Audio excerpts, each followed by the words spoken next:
வணக்கம். அதாவது எம்.எஸ். விஸ்வநாதன் உங்களை எல்லாருக்கும் தெரியும். அவர் பாட்டு நிறைய நம்ம பார்த்துருக்கோம், என்ஜாய் பண்ணியிருக்கோம். அவர் இசை அமைக்கிறதுக்கு ஒரு படத்துக்காக உட்கார்ந்துருக்கிறாரு. கவிஞர் கண்ணதாசன் பாட்டு எழுதி கொடுக்கணும். அவர் வர கொஞ்சம் லேட் ஆகுது. உடனே டைரக்டர்கிட்ட சுச்சுவேஷன்லாம் கேட்டுட்டு அதுக்கு இசையும் அமைச்சு கொஞ்சம் அப்படியே ப்ராக்டிஸ் பண்ணிட்டு இருக்க நேரத்தில் கொஞ்சம் டம்மி வார்த்தைலாம் அதில் போட்டு அதில் அப்படியே ஃபில்லப் பண்ணி வச்சுருக்காரு. அந்த நேரம் கண்ணதாசனும் வராரு. வந்த உடனே அவருக்கும் சுச்சுவேஷன் சொல்லிட்ட உடனே சரி டீனோ வாசிங்க அப்படின்னு சொல்லி நம்ம எம்.எஸ். ஐயா கிட்ட கேட்குறோம். உடனே அவரும் டீனோ வாசிச்சிருக்காரு. தானே நானே தரன நானே தான நானே நானா தன்னே தான நானே தானனா தான நானே நா. உடனே கண்ணதாசன் என்னையா நீ தானான்னு பாடிட்டு ஏன்னா அப்படித்தான் அவங்க பேசிக்குவாங்க. போடுறேன்னா எங்கேயே வார்த்தைக்கு போகிறது, ரொம்ப கஷ்டப்பட்டுருக்காரு. திரும்ப வாசித்து காமிச்சிருக்காரு. அவருக்கு வார்த்தை வரல. சரி நீ தான் எப்பவும் ஒரு டம்மி வார்த்தை போட்டு பாடி காட்டுவிய, பாடு பார்க்கலான்னு உடனே அவர் பாடியிருக்காரு. இன்று முதல் குடிக்க மாட்டேன் சத்தியமடி தங்கம், என்னைக்கு ராத்திரி தூங்க வேணும் ஊத்திக்கிறேன் கொஞ்சம். அப்படி பாடின உடனே சுற்றி இருந்தவங்க எல்லாம் கை தட்டியிருக்காங்க. கண்ணதாசன் சூப்பர், சுச்சுவேஷன் தகுந்த மாதிரி கரெக்டாக பாடிட்டேன் அப்படின்னு சொல்லி கையில் 10 ரூபா இருந்திருக்கு பாக்கெட்டில் எடுத்து எம்.எஸ். ஐயா கிட்ட கொடுத்துருக்காரு. அவரும் வாங்க போனோடனே டக்குன்னு நீட்டு என்னதை கையை இழுத்துட்டாராம். என்னன்னு கேட்டோடனே எந்த குடிகாரனும் இன்னைக்கு அப்படின்னு பாட மாட்டான், நாளையிலேருந்து நான் குடியை நிறுத்திக்கிறேன்னு தான் பாடுவான். அதனால் நாளை போட்டு பாடு அப்படின்னோடனே நாளை முதல் குடிக்க மாட்டேன் சத்தியமடி தங்கம், இன்னைக்கு ராத்திரி தூங்க வேணும் ஊத்திக்கிறேன் கொஞ்சம். சூப்பராக அமைஞ்சிச்சு பாட்டு. பல்லவி சரணம் அப்படி இதை வச்சுக்கலாம், சரணம் அப்படி எழுதிக்கலாம்னு சொன்னோடனே எம்.எஸ். அந்த 10 ரூபா கேட்டுக்காரு. கேட்ட உடனே மெயினான மேட்ரு நான் தான் மாற்றினேன், அதனால அந்த 10 ரூபா கிடையாதுன்னு சொல்லிட்டாரான். இதை நம்ம எம்.எஸ்.வியை நிறைய பதிவு பண்ணியிருக்காங்க. நம்ம மீடியாவிலையும் இதை கேட்டிருப்போம். என்னடா சம்மந்தம் இல்லாமல் இதை பேசுகிறேன்னு பார்க்குறீங்களா? இன்றைக்கி டாஸ்மார்க் பற்றி நான் பேச போகிறேன். அதனால தான் ஒரு லீடு இந்த மாதிரி கொடுத்தேன். சரி, நம்ம முதல்வர் கோயில்கள், பள்ளிக்கூடங்கள், மருத்துவமனைகள் அருகில் இருக்கிற அனைத்து டாஸ்மார்க்களையும் மூடணும்னு உத்தரவு போட்டாங்க. 777 டாஸ்மார்க் மூடப்படுது.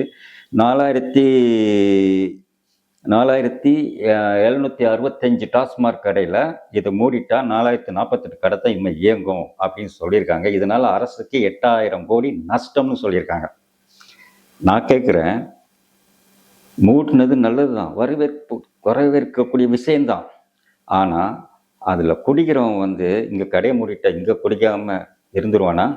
பக்கத்தில் எங்கே கடை திறந்துருக்கோ, எவ்வளோ தூரம் இருக்கோ, ரொம்ப தூரம் தான் ஆட்டோவில் போய் 400 ரூபாய்க்கு வாங்குறோம், 100 ரூபா ஆட்டோ செலவழித்து அங்கே போய் வாங்கி நல்லா குடிப்பான். இதனால் கவர்மெண்ட்டுக்கு 8000 கோடி நஷ்டம் ஆகாது. அந்த காசு பக்கத்து கடையில் போய் சேர்ந்துடும், வருமானம் வந்துடும். ஆனால் குடிக்கிறவன் அழிஞ்சு தான் போவான். இந்த குடியை கெடுக்கும். நம்ம சின்ன வயசுலேருந்து நம்ம அந்த வார்த்தையை கேள்விப்பட்டிருக்கோம், வாழ்க்கையை அழிச்சிரும். இன்றைக்கி யார் தமிழ்நாட்டில் குடிக்கிறா? எல்லாரும் குடிக்கிறாங்க. ஆனால் அதில் பாதிக்கப்படுறது அன்றாடங்காட்சிங்க தான். ஒரு குளத்து வேலை செய்கிறான், அதை கொத்தனார் வேலை போகிறான், தினக்கூலியாக போகிறான், அவன் 800 ரூபா சம்பளம் வாங்குறான். அவங்ககிட்ட போய் இப்போ 800 ரூபா சம்பளம் வாங்குறியா, என்னப்பா செய்கிறேன்னு கேட்டால் அவன் சொல்லுவான், 400 ரூபா நான் குடிப்பேன், வீட்டுக்கு 400 ரூபா கொடுத்துருவான்பான். அடப்பாவீங்களா, அந்த 400 ரூபா வச்சு அவன் பொண்டாட்டி எப்படி அந்த குடும்பத்தை நடத்துவான்? 400 ரூபா சாப்பாடு, பிள்ளைங்க படிப்பு, எவ்வளோ விஷயம் இருக்குது. அந்த அம்மா எங்கேயாவது பக்கத்தில் வீட்டு வேலை ஏதாவது செஞ்சு கொஞ்சம் சேர்த்தும் வச்சுருக்கோம்.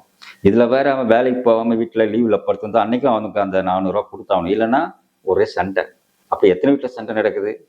நான் இவ்வளோ கொடுக்குறேன்ல, தினம் கொடுன்னு சொல்லி நச்சரித்து அந்த காசை வாங்கிட்டு போவான். அம்மாவும் அதாவது மனைவியும் கணவனும் சண்டை போட அந்த பிள்ளைங்க அதை பார்த்து படிக்கிற பிள்ளைங்களுக்கு மனசு எவ்வளோ இருடலாகும். அதுங்க போய் ஸ்கூலில் நல்லா படிக்க முடியுமா? அதுங்க மனநிலை பாதிக்கப்படும். அதுங்க ஒரு நல்ல பிரைட்டாக வர ஸ்டூடெண்ட்ஸுங்க எல்லாமே முடங்கி போயிடுவாங்க. ஒரு லெவல் படிச்சுட்டு அவங்களும் கூலி வேலைக்கு அந்த மாதிரி இப்போ அந்த குடும்பமே நாசையாகிடும். அதே மாதிரி எத்தனை குடும்பம் ஒவ்வொரு விஷயமா. அதாவது எல்லா தப்புக்கும் காரணம் இந்த குடி தான் எல்லாருமே சொல்கிறாங்க. ஆனால் இவங்க இப்படி 400 ரூபா 500 ரூபா கொடுக்குற வருமானத்தில் 48,000 கோடி வருதுன்றாங்க. அந்த வருமானத்தை கொண்டு நலத்திட்டம் செய்யணுமா? சொல்லி பாருங்க. இப்போ அதாவது இன்னைக்கு முதல்வர் நிறைய திட்டம் போட்டிருக்காங்க. மாதம் 2500 யார் பெண்களுக்கு பஸ்ஸில் இலவசம், தமிழ்நாடு முழுக்க போன இலவசம், 6 சிலிண்டர் ஃப்ரீ, இப்படி நிறைய வருது. இதுங்கெல்லாம் நிறைவேற்றினா ஏகப்பட்ட பணம் வேணும். எப்படி நிறைவேற்ற போறாருன்னு இன்னைக்கு மீடியாவில் எல்லாருமே ஒவ்வொருத்தரும் டிஸ்கஸ் பண்ணுறான். பற்றி நடந்துட்டு இருக்கு. நான் கேட்குறேன், மக்களுக்கு என்ன தேவை? நல்ல அமைதியான வாழ்க்கை, நல்ல குடும்பம், பிள்ளைங்க, கல்வி, இதானே வேணும். நல்ல வேலை வாய்ப்பு. நான் என்ன சொல்கிறேன், இந்த டாஸ்மார்க்கே வேண்டாம். நீங்கள் மக்கள் நல திட்டங்களை அறிவிச்சிங்கள, அதை இந்த டாஸ்மார்க்கை க்ளோஸ் பண்ணிவிட்டு அதை செய்யாதீங்க. மக்கள்கிட்ட கேட்டால், அம்மா 48,000 கோடி இதில் வருமானம் வருது, நான் டாஸ்மார்க்கை நிப்பாட்டிட்டேன், அந்த வருமானத்தை வச்சு கொஞ்சம் கொஞ்சம் செஞ்சிட்டு இருந்தாங்க. இப்போ நான் சொன்னதெல்லாம் அதோட சேர்ந்து செய்ய முடியாது. உங்களுக்கு டாஸ்மார்க் வேணுமா அல்லது நான் சொன்ன திட்டங்கள் வேணுமான்னு கேளுங்க, எல்லா மக்களும் சொல்லுவாங்க. டாஸ்மார்க் வேணும் வேணும் வேணும்னு நான் சொல்ல போகிறாங்க கிடையாது. டாஸ்மார்க் வேண்டாம், டாஸ்மார்க் வேண்டாம், டாஸ்மார்க் வேண்டவே வேண்டாம்னு சொல்லுவாங்க. 2 நாள் முன்னாடி ஒரு வீடியோ பார்த்தேன்.